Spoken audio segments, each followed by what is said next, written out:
माता तेरे भक्त जनों पर भीड़ पड़ी है भारी, दानों दल पर टूट पड़ो माँ करके सिंह सवारी। 100 सिंहों से बलशाली माँ अष्ट भुजाओं वाली, दुखियों के दुख को निवारती ओ मैया हम सब उतारे तेरी आरती।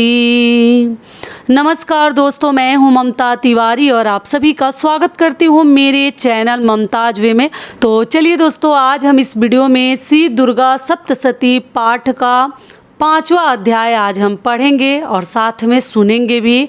और पीछे का जो पहला, दूसरा, तीसरा और चौथा अगर आपसे छूट गया है, आपने अभी तक नहीं सुना है सप्तशती पाठ का, तो आप ज़रूर श्री दुर्गा सप्तशती पाठ का पहला, दूसरा और चौथा अध्याय पक्का सुन लीजिएगा। बीच में अधूरा मत छोड़िएगा, क्योंकि पाठ को केवल सुन लेने से और पढ़ लेने मात्र से ही हमें पूर्ण फल की प्राप्ति होती है। अगर हम व्रत नहीं रखे हैं, कलश स्थापना नहीं की है, फिर भी हमें पूर्ण फल की प्राप्ति होती है। माता रानी का नाम लेते हुए 5वां अध्याय शुरू करते हैं। एक बार प्रेम से बोलिए माता रानी की जय।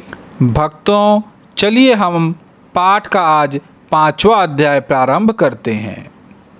5वां अध्याय देवों द्वारा देवी की स्तुति, चंड मुंड द्वारा देवी के पास दूत प्रेषण एवं पुनः दूतों का प्रत्यावर्तन। ऋषि ने आगे कहना प्रारंभ किया। प्राचीन काल में शुंभ और निशुंभ नामक महाबलवान दानवों ने बल मद से गर्वित होकर इंद्रासन को अपने अधीनस्थ कर लिया। उन दानवों ने सूर्य, चंद्र, कुबेर, यम, वरुण आदि देवताओं के अधिकारों को छीन लिया। उन दोनों ने अग्नि और वायु को भी अपदस्थ कर दिया, अर्थात उन दोनों भाइयों ने संपूर्ण स्वर्ग लोक को हस्तगत कर वहां से देवों को खदेड़ दिया। उन दोनों राक्षसों से पराजित तथा अपमानित होकर सभी देवों ने अपराजिता देवी का ध्यान किया। पूर्व काल में जगदम्बा द्वारा देवों को वर प्राप्त था कि जब भी उन पर किसी प्रकार का संकट उपस्थित होगा, तभी देवी की आराधना द्वारा उनका संकट दूर हो जाएगा। ऐसा सोचकर सभी देवता हिमालय पर्वत पर जाकर भगवती विष्णु माया की स्तुति करने लगे। देवताओं ने कहा, देवी को नमस्कार हो, महादेवी शिवा को हम सभी का प्रणाम हो, प्रकृति एवं भद्रा को नमस्कार हो। हम लोग नियम पूर्वक जग जननी जगदम्बा की वंदना करते हैं। रौद्रा, नित्या, गौरी एवं धात्री देवी को मेरा बारंबार नमस्कार है। ज्योत्सनामयी, चंद्र रूपणी तथा सुख स्वरूपणी देवी को मेरी सतत वंदना है। शरणापन्नों के लिए कल्याणमयी विधिकरी एवं सिद्धि स्वरूपणी देवी को हम सब लोग बार बार प्रणाम करते हैं। नैऋति राजाओं की लक्ष्मी तथा सवार्णी स्वरूपणी जगदम्बा को हम सब नतमस्तक होकर अभिवादन करते हैं। दुर्गा, संकटहारिणी, सर्वसारभूता, सर्वकारिणी ख्याति कृष्णा और धूम्रा देवी को मेरा सदैव नमस्कार है। अत्यंत सौम्या एवं अत्यंत रौद्रा देवी को हम सब 100 बार नमस्कार करते हैं। जगत की आधार रूपणी देवी को मेरा बारंबार नमस्कार है। संपूर्ण प्राणियों में विष्णु माया के नाम से अभिभूत देवी की मैं सतत वंदना करता हूँ। समस्त जीवों में चेतना नाम से युक्त देवी का मैं अभिवादन करता हूँ। सभी प्राणियों में बुद्धि रूप से अवस्थित देवी को मेरा प्रणाम है। समस्त जीवों में निद्रा रूप में स्थित देवी की मैं वंदना करता हूँ। सभी जीवों में क्षुधा रूप में विद्यमान देवी को मेरा अभिवादन है। सभी जीवों में छाया रूप में स्थित देवी को मैं नमस्कार करता हूँ। जो सभी प्राणियों में शक्ति, तृष्णा एवं शांति रूप से अवस्थित है, उन देवी को मैं बारंबार अभिवादन करता हूँ। सभी जीवों में जाति तथा लज्जा रूप से विद्यमान रहने वाली देवी को मैं बार बार नमस्कार करता हूँ। सभी जीवधारियों में शांति, श्रद्धा एवं कांति रूप में अवस्थित देवी को मैं नमस्कार करता हूँ। जो देवी सभी लोगों में लक्ष्मी रूप में अधिष्ठित हैं, उनका मेरा नमस्कार है। सभी जीवधारियों में जिनकी स्थिति, वृत्ति एवं स्मृति रूप में है, उन देवी का मैं अभिवादन करता हूँ। सभी जीवधारियों में दया रूप में स्थित देवी को मेरा नमस्कार है।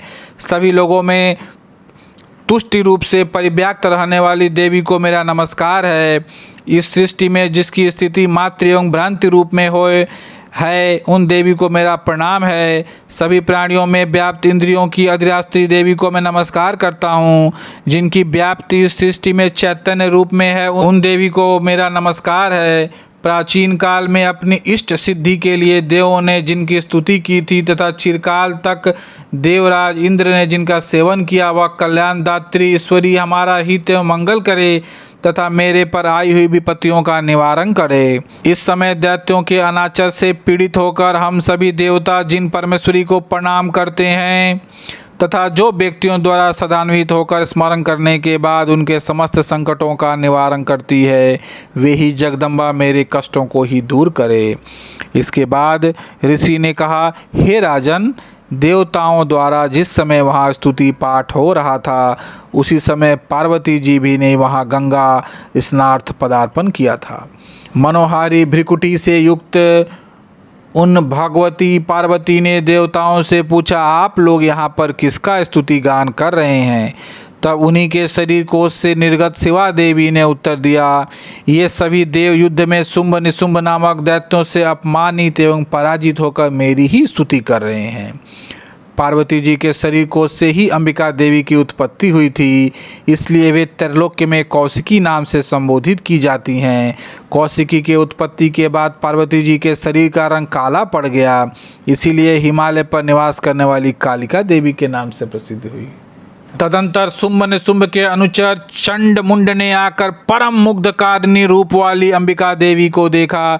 देवी का अवलोकन करने के बाद ही उन्होंने शुंभ दैत्य में से जाकर कहा, महाराज, मैंने हिमालय पर्वत पर एक अति सुंदरी स्त्री को देखा है।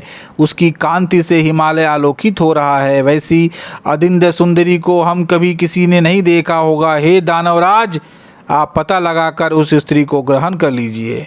उस स्त्री के समस्त अंगों की शोभा वर्णनातीत है और अपनी अंग प्रभा से ही वह संपूर्ण दिग दिगंतों को प्रकाशित कर रही है। अभी तक वह हिमालय पर ही विद्यमान है। आप चलकर स्वयं उसे अपनी आंखों से देख सकते हैं। इस समय आपके आवास स्थान में सभी अमूल्य रत्न, हाथी, घोड़े आदि शोभित हो रहे हैं। आपने ही इंद्र से ऐरावत परिजात वृक्ष एवं अश्वों में श्रेष्ठ उच्छस्वा नामक घोड़ा छीन लिया था। इसके अतिरिक्त अंशों से जूता हुआ ब्रह्मा जी का रत्न जटित विमान भी आपके यहाँ रखा हुआ है। आपने कुबेर से महापद नामक निधि भी हरण करके अपने पास रख लिया है। समुद्र ने केसरों से सुगंधित अपना किंजकलनी नामक माला आपके हाथों सहर समर्पित कर दी है, जिसके कमल सदैव हरे भरे बने रहते हैं। वरुण देव का सोना बरसाने वाला छाता भी आपके घर की शोभा बढ़ा रहा था तथा प्रजापति का उत्तम रथ भी आपके अधिकार में है। हे असुरराज, मृत्यु के उत्क्रांतिया नामक शक्ति ही आपने उपलब्ध कर ली है। वरुण का पास तथा समुद्र गर्भ के अनेक रत्न आपके छोटे भाई निशुंभ के पास हैं। अग्नि ने 2 दिव्य अस्त्र आपको स्वयं अर्पित कर रखे हैं। हे दैत्यराज, इस प्रकार आपने संपूर्ण रत्नों का संग्रह कर रखा है। फिर आप स्त्रियों में रत्न रूपी देवी को ही क्यों कर छोड़ रखा है? अतः इसे भी आप अपनी अनुगामिनी बना लीजिए। ऋषि ने पुनः कहा, चंड मुंड के मुख से ऐसी अनहोनी बात सुनकर शुंभ ने देवी के पास महादानव सुग्रीव को दूत बनाकर भेजा। शुंभ ने उस राक्षस से कहा कि तुम उसे प्रलोभन देकर शीघ्र ही मेरे पास लाने की चेष्टा करो। शुंभ का आदेश मिलते ही वह दानव पर्वत के उस रमणीक भाग में आ गया जहाँ देवी पहले से ही विराजमान थी। जब शुंभ के दूत ने देवी से मधुर वचन में कहा, दूत ने देवी से कहना प्रारंभ किया, हे देवी, इस समय दैत्यराज शुंभ ही इस त्रैलोक्य के एकमात्र अधिपति हैं। उन्हीं का भेजा हुआ मैं एक दूत के रूप में तुम्हारे सम्मुख उपस्थित हुआ हूँ।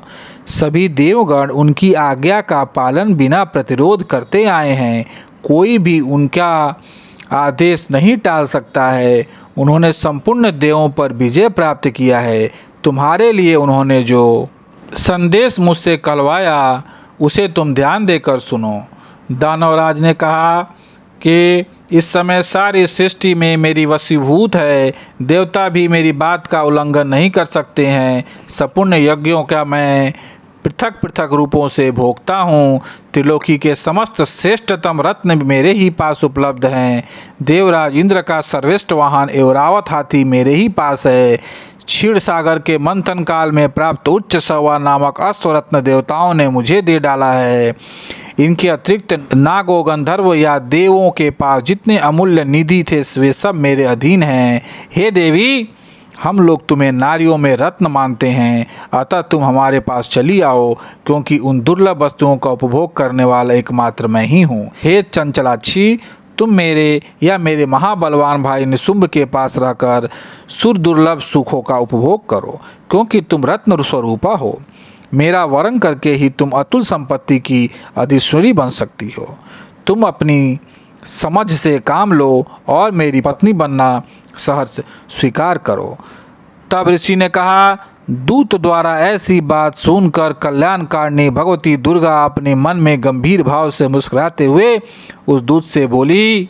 देवी ने दानव दूत से कहा, हे दूत, तुमने जो कुछ भी मुझे बताया है वह अक्षरशः सत्य है, इसमें तनिक भी संदेह नहीं है। इस समय त्रैलोक्य का स्वामी शुंभ तथा उसी के समान पराक्रमी उसका भाई निशुंभ ही है, किंतु इस विषय में मैंने प्रतिज्ञा की है कि उसे भला मैं कैसे तोड़ सकती हूँ। मैं अपना संकल्प तुम्हें बताती हूँ। जो भी प्राणी मुझे समर में पराजित करेगा, मेरे दर्प को दर्पित करेगा तथा जो पराक्रम और शौर्य में मेरे ही समान होगा, उसी से मैं अपना विवाह करूँगी। ऐसा ही मेरा संकल्प है। इसलिए यहाँ शुंभ निशुंभ आकर मुझे जीत लें तो मैं शीघ्र ही उनको पति रूप में वरण कर सकती हूँ, अथवा इस कार्य में विलंब करना ठीक नहीं है। देवी की बात सुनकर दूत ने कहा, हे देवी, तुम्हारी बातें केवल दंभपूर्ण है, लड़ने की तो कल्पना भी नहीं की जा सकती है। इस विश्व में ऐसा कोई जीवधारी नहीं जो शुंभ निशुंभ के सामने खड़े होने की सामर्थ्य रखता हो। सभी देवता एक साधारण राक्षस को सामूहिक रूप से नहीं जीत सकते, तब तुम अकेली अबला क्या कर सकती हो। जिन असुरों के आगे इंद्रादिक देवता भी नतमस्तक हो गए, उनके सामने तुम एकाकी क्या कर सकती हो। मेरी बात मान लेने में ही तुम्हारा हित है, अतः तुम मेरे साथ चली चलो, अंत्य हमको तुम्हें बलात् लेके जाना पड़ेगा, तब तुम्हारी मर्यादा कहाँ रहेगी। दूत की बात सुनकर देवी ने कहा, तुम्हारा कहना ठीक है, परंतु मैं अपनी प्रतिज्ञा के कारण विवश हूँ। मैंने बिना सोचे समझे ही ऐसा प्रतिज्ञा कर ली थी, अब उसे कैसे छोड़ दूं। इसलिए तुम अपने स्वामी से मेरी बातें समझाकर कहो, इसके बाद वे जैसा उचित समझेंगे वैसा करेंगे। इस प्रकार भक्तगणों 5वां अध्याय समाप्त हुआ। प्रेम से बोलिए माता रानी की जय, सच्चे दरबार की जय।